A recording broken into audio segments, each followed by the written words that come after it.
Olá! Hoje começaremos uma série de vídeos quinzenais para refletirmos sobre a vida filosoficamente falando e tudo que há em seu entorno.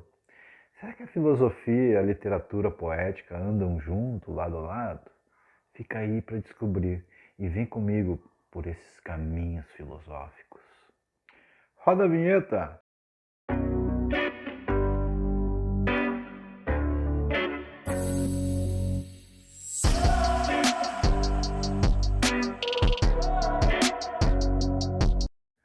Sejam todos muito bem-vindos ao canal Poesias e Luz.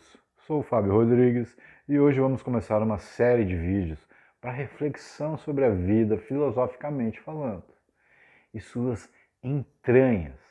Vamos fazer reflexões sobre a vida e a arte literária e poética, com um texto muito bem escrito por nosso escritor Dido Domingos. Tentarei aqui explanar uma pequena introdução da filosofia sobre a vida para vocês.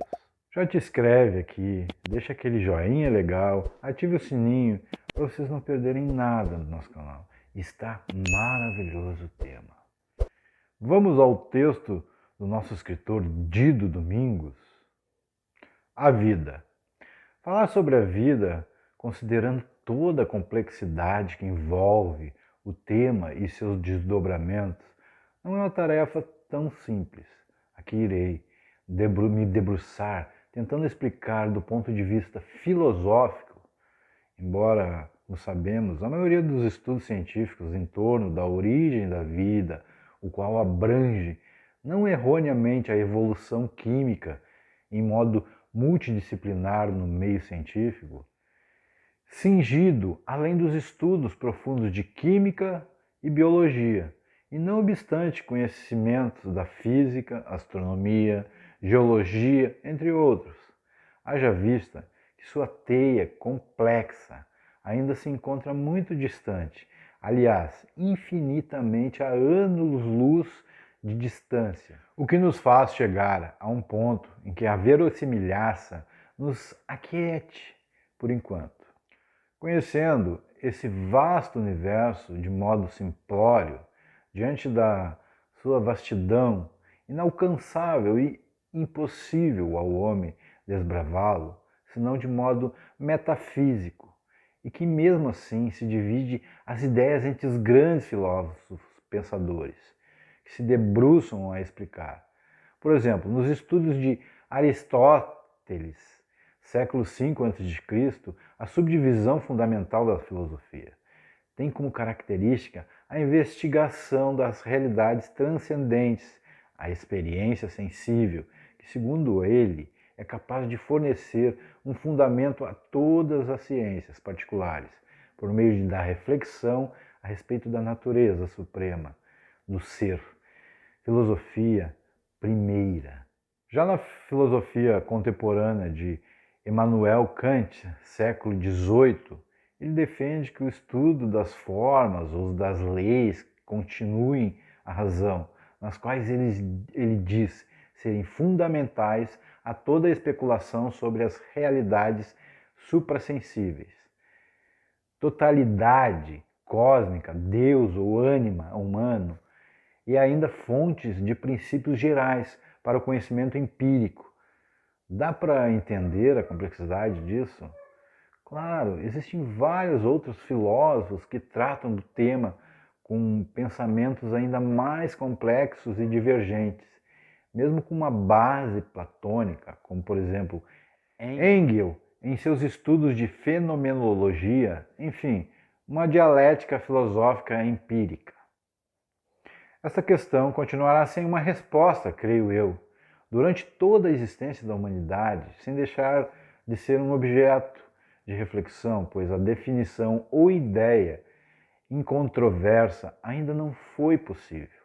A meu ver, uma maneira de circundar essa questão é nos observar ao nosso entorno, tudo que está na natureza, com todos que questionamentos mais bizarros, e por isso mesmo que desperte as sensações do incômodo devido à sua excentricidade. O mais excêntrico de tudo isso é por isso mesmo interessante. São as limitações que temos e a incapacidade de desvendar o divino. Se imaginarmos a criação do mundo e tudo que nele existe, dentre o que nos fora apresentado, pois na mesma forma como assim me expliquei, é impossível desvendar o mundo na sua completude.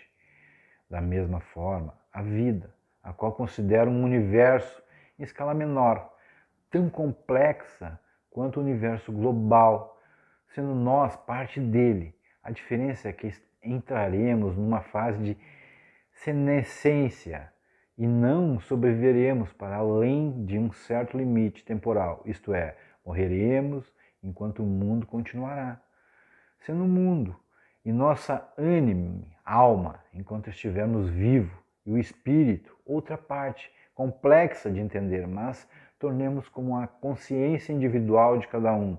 Espírito do bem ou do mal são eternos, mas essa é outra questão, ou por sinal, muito discutida na teologia. A complexidade é tão grande quanto explicar a paramecia. Paramecia é um microprotozoário que, ao ser dividido em dois, sua metade poderá ser dividida em duas e consecutivamente infinitas vezes nessa divisão, e ela continuará viva. Deu para entender o que é a vida? O tema, como falei, é vasto e desdobramentos sobre os textos virão em sequência, apesar de desafiador para um filósofo que está a engatinhar diante dos tentáculos morfos e amorfos desse universo complexo. Djalma Domingos, o nosso Dido Domingo, filósofo, que nos forneceu esse texto para que a gente possa refletir um pouquinho agora. O tema da vida, filosoficamente falando, é um tema muito vasto, contudo muito interessante, nos levando a reflexões do ser. Nosso intuito aqui é fazer com que vocês reflitam sobre a vida e o seu cotidiano. E será que a vida e a literatura poética têm relação? Será que a filosofia pode levar a um conceito literário poético? Vamos refletir então. Apesar de serem coisas distintas, a poesia ela é escrita e inspirada na vida e na experiência dos poetas. Logo, tem uma relação muito próxima à relação filosófica. Já diria o nosso grande poeta Mário Quintana, em um livro escrito em 1986 com o título Baú de Espantos. A poesia leva a querer, a emoção, o relacionamento com os sentimentos reflexivos da filosofia. Vamos refletir um pouquinho sobre o texto muito bem explanado pelo nosso escritor e filósofo Dido Domingos. Você já parou para pensar sobre a vida e tudo que está em seu entorno? E como podemos colocar essa reflexão em nosso dia a dia? Deixa aqui no comentário a sua percepção sobre o texto. Fala um pouquinho o que tu sentiu ao ouvir esse texto, muito bem escrito pelo nosso filósofo Dido Domingos. Nós traremos uma série de vídeos quinzenalmente sobre o tema. Então não esquece agora aí, te inscreve aqui, deixa aquele joinha legal, ativa o sininho, assim vocês não vão perder nada do canal. E todo esse desdobramento que a gente vai trazer para vocês dessas reflexões sobre a vida. Me despeço de vocês dizendo: a filosofia nos faz pensar e refletir, e as poesias são pequenos carinhos na alma. Voltaremos. Tchau!